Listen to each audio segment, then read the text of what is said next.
Salam bahagia untuk kita semua. Salam guru penggerak.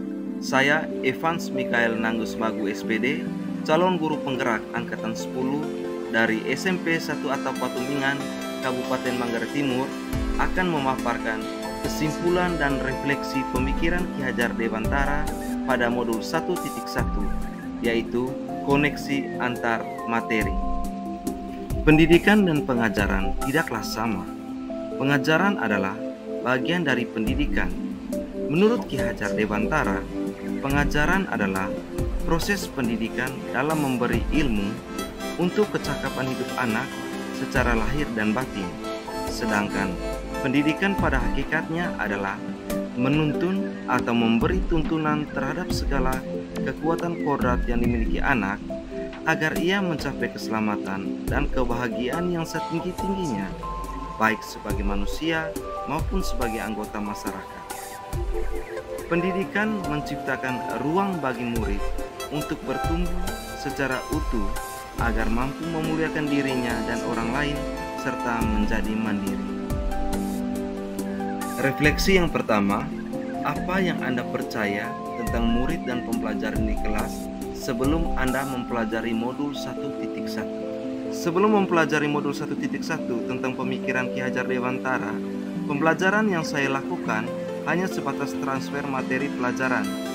Saya menganggap ketuntasan dalam penyampaian materi lebih penting daripada memahami karakteristik murid biasanya. Saya hanya melihat nilai murid hanya dari aspek kognitif saja.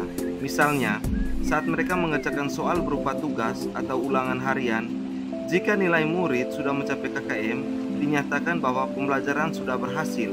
Selain itu pun, saya juga beranggapan bahwa murid hanya sebagai objek pembelajaran, sehingga pembelajaran terpusat pada guru atau menggunakan metode teacher center. Sebelumnya saya tidak mempedulikan apakah murid sudah benar-benar paham dari apa yang saya ajarkan atau tidak, karena fokus utama saya lebih ke ketercapaian materi, mengingat materi yang saya ajarkan cukup padat.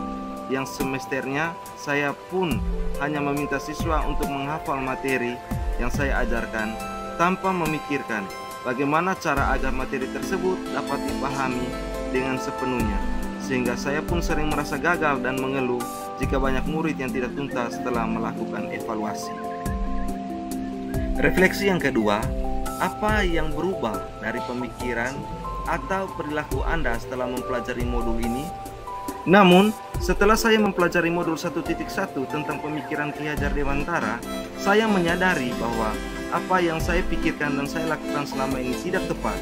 Seharusnya, saya melakukan proses pembelajaran secara menyeluruh, bukan hanya aspek kognitif saja, namun juga aspek afektif, psikomotor, spiritual, sosial, dan budaya. Murid bukan sebagai objek pembelajaran, melainkan sebagai subjek pembelajaran. Artinya, murid memiliki kebebasan berekspresi, mengemukakan pendapat, dan berkreasi sesuai dengan metode atau model pembelajaran dan media yang tepat. Guru seharusnya sebagai fasilitator dalam proses pembelajaran. Guru pun harus ikhlas, penuh kesabaran dengan segala ketulusan hati agar terwujud pembelajaran yang menyenangkan dan berpusat pada murid.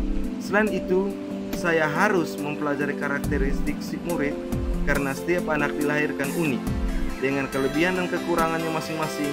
Saya harus menghargai setiap karakter murid, memberikan kesempatan untuk mereka tumbuh sesuai dengan kodratnya. Refleksi yang ketiga, apa yang dapat segera Anda terapkan lebih baik agar kelas Anda mencerminkan pemikiran KHD? Yang dapat segera saya terapkan dalam pembelajaran di kelas antara lain merancang pembelajaran yang interaktif dan menyenangkan dengan melibatkan murid sesuai dengan metode student center. Berikutnya, saya akan menerapkan pembelajaran abad 21 yang sesuai dengan pemikiran Ki Hajar Dewantara, yaitu berpikir kritis, kreatif, komunikasi, dan kolaborasi dengan berpegang teguh pada konsep memerdekakan anak. Pembelajaran tidak lagi menuntut, tetapi menuntun, karena tugas guru adalah memberi tuntunan atau arahan yang baik kepada murid, berusaha menjadi teladan bagi murid, baik dalam perkataan maupun perbuatan. Selanjutnya, saya harus mengenali karakter dan latar belakang murid dengan menjalin komunikasi yang baik. Semoga video ini bermanfaat dan dapat menginspirasi bagi Bapak Ibu pejuang pendidikan. Salam guru penggerak. Sekian dan terima kasih.